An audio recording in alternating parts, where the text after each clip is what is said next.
You're 9, on the living room rug, running a Lionel set in a loop around the coffee table. 30 years later, you retire on a federal railroad pension that pays nearly $4,775 a month. That's almost double the $2,535 Social Security pays the man who worked beside you in any other industry. Only about 77,900 Americans hold these jobs, and the public never sees the spike maul, the knuckle, or the air hose that built the climb. This is every level of a railroad career in America and what it actually costs to climb. If you like breakdowns of how careers actually progress, like and subscribe so you don't miss the next one. Level 1. The railfan. You don't get paid for this one. The spend is an EMD boxcar and a starter set, with the brass locomotives running from $20 to thousands.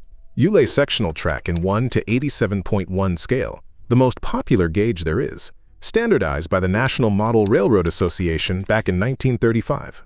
You pick the scale, lay the track, wire the power pack, set the locomotive on the rail, and run the loop. Then you ballast it, add scenery, and couple a consist. You wire the power pack backwards the first time. The locomotive lurches, stalls, and you learn the polarity the hard way.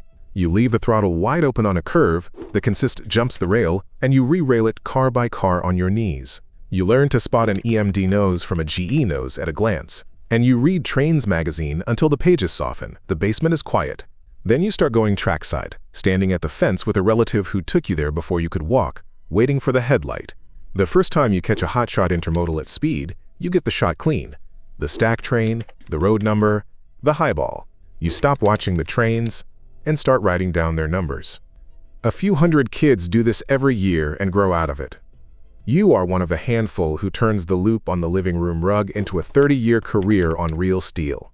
Then you turn 18 and the hobby stops being a hobby. Level 2 starts on a section gang. Level 2. The Trackman.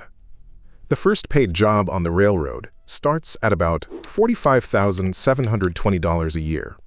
The men who've stayed a decade make about $56,000 to $67,000. They hand you a spike maul, and the first swing tells you the next 30 years will go through your hands before they go through your head. You drive spikes with the maul, pull old ones with a claw bar, and line the rail with a lining bar the old gangs called a gandy. Before you touch anything, the foreman gets track in time, sets the flags into rails, and only then do you pull the spikes, drag out the rotten tie, set the new one, re-spike it, and tamp the ballast underneath. Then you gauge the track and the authority gets released back to the dispatcher. The creosote off the fresh ties burns exposed skin like hot water in the July sun. You swing the spike maul flat once. The head skips off the railhead, and your forearms remember it for a week. You turn your back on the live main for 1 second. The foreman grabs your collar, hauls you off the rail, and you never do it twice. A trackman named Devin Mance, working a section near Minot, North Dakota, said the choice in that country was simple: go to the oil fields or go to the railroad. The union, BNSFs, and every Class 1's maintenance brotherhood is the only thing standing between you and the heat. No notice, no shade. The first spike you drive flush in 3 clean swings, the gang caller nods at you, and that nod is the whole paycheck. You stop counting the ties. Then the gang moves up the line. Survive 2 summers on the section, and you can bid into train service. Level 3, where the train becomes yours to build. Level 3. The Conductor. The pay lands at about $72,000 to $75,000, and for the first time the whole train is yours to build. The yardmaster hands you a switch list, a paper grid of cars, tracks, and the order they have to go. You line the first switch by hand, lean your weight into the lever, and feel the points throw under your boots. You signal the engineer to shove, and 20 cars roll back at you in the dark. You make the joint at walking speed, couple the knuckle, and lace the air hoses between the cars one glad hand at a time. The hoses hiss and pop as the brake line charges. You pull the cut, spot the cars on the industry track, and tie the handbrakes down by hand. Couple, lace, pull. Then you do it again, 40 times a shift, mostly at night. The knuckle you carry to a dead coupler weighs up to about 83 pounds, and you lift it to your waist with your back and your boots and nobody else to help you. You forget to lace the air on the last car. The brake test fails, and you walk the whole cut again in the dark. The next trip you check every glad hand before you call for the test. Then comes the night it almost goes wrong.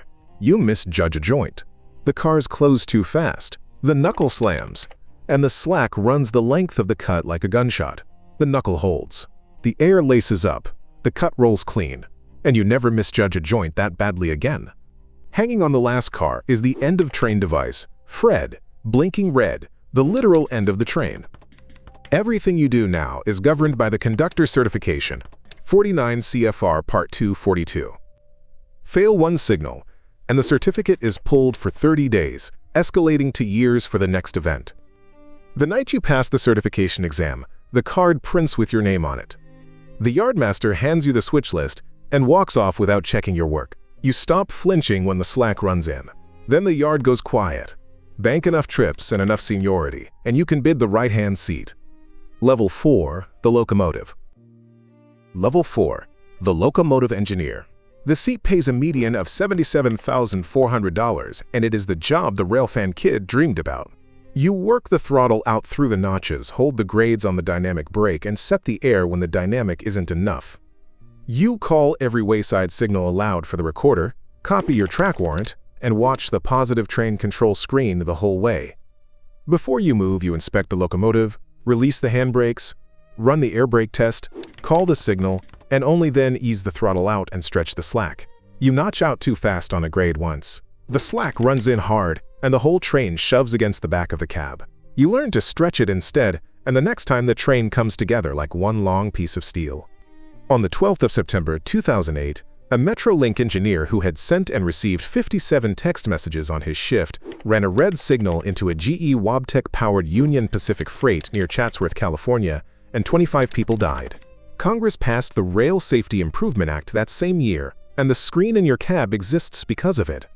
Hugh Sawyer, who ran trains for Norfolk Southern for 35 years, said of the territory out there, "We're in isolated places, and it's hard to get to us." You miss the dynamic brake on a downgrade. The speed creeps, the screen flashes a warning, and you set air before the system sets it for you. Steel and grade. You stop white-knuckling the throttle on the grades. The first solo trip over the road, you bring the whole train into the yard on the law, and nobody says a word, which is exactly how you know you did it right. The cab is warm. Hold the seat long enough, and the best runs open up. Level 5, the hotshot pools and the dispatcher's desk. Level 5, the dispatcher. The desk pays about $76,819 to start. Sit it long enough, with the seniority behind you, and it pays about $145,000. You don't run one train anymore. You run a whole territory from a dispatching desk, lining signals and routes you can't see, by radio and by screen. Two opposing trains come at each other on a single main. You identify them, choose the siding, and issue a track warrant to hold one in the hole. You line the main for the superior train, confirm it clears, release the held train, and log the meet. The screen in front of you is part of a $15 billion positive train control system the railroads finished in December 2020 across the whole network. You hold a hot intermodal 1 minute too long. The meet backs up, the maintenance gang loses its work window, and the entire territory tightens like a fist. You reline the main, slide the gang into the next gap, and the hot shot rolls. The board breathes again. A crew calls clear of a switch 1 beat early. You catch the discrepancy on the screen, hold the route, and the meet stays clean. Glenn Underwood, who oversees Amtrak's dispatching team in Boston, put it plainly, "Technology has really changed things in the world of train dispatching. Hold the main." In the hole, the senior road engineers around you have it the other way. They hold the best-paying pools by seniority and run the priority freight, the good runs they spent 20 years earning. You stop seeing trains and start seeing the whole board. The night you thread a maintenance window, a meet, and a hot shot all at once, the relief dispatcher takes the chair without a single train out of place. Then the radio goes quiet. Climb to the top of the seniority roster, and one choice is left. Level 6, where the railroad finally pays you to leave. Level 6. The view from the top. 30 years in, 2 doors stand open. You can take the white hat and go into management, a road foreman of engines, riding trains for rules compliance, and certifying the next generation against 49 CFR Part 240. Stephen Reeves, Amtrak's senior road foreman of engines, certifies more than 1,000 engineers and 1,600 conductors, and he says they get trainees onto the simulators the second week of the program. But take the white hat. And the union seniority you spent 20 years building is gone the day you sign, and there is no door back. So most keep the lantern, ride out the seniority, and let the 30 years do the only thing they were ever for. You hit 30 years at age 60, and the federal pension unlocks unreduced. The railroad starts paying you to stay home. You stop watching the call board. It stopped owning you years ago. The first annuity is awarded at nearly $4,775 a month, and it clears on the first like clockwork. The Class 1 chief executive, who testified about safety that year, took home $13,400,000. The top of the ladder is paid in stock, while the bottom once fought for a single sick day. 30 years. The yard runs without you now. Which leaves one last thing to count. Here is the part nobody tells the kid on the living room rug. The richest day of a railroad career is the day it ends. For 30 years, the wage looked ordinary, about $75,000, a number nobody photographs. But the pension that lands at the end pays nearly $4,775 a month. Against the $2,535 Social Security pays the man who built anything else. With a spouse, the railroad figure runs about $6,645 a month. The chief executive's $13,400,000 makes a louder headline, but he can be fired by a board next quarter, and your annuity is federal and yours until you die. The night calls took 30 years of weekends you don't get back. And you'd sign for every one of them again because this is the railroad keeping the only promise it ever made. The spike maul you swung on the section gang at 20 hangs on the garage wall now, the head worn smooth, and you don't pick it up. You just look at it. Somewhere down the line, a new hire is swinging one for the first time. 3 swings to drive a spike flush, the gang caller watching to see if he'll stay. He works nights, weekends, and holidays. At the bottom of the call board, the way you did.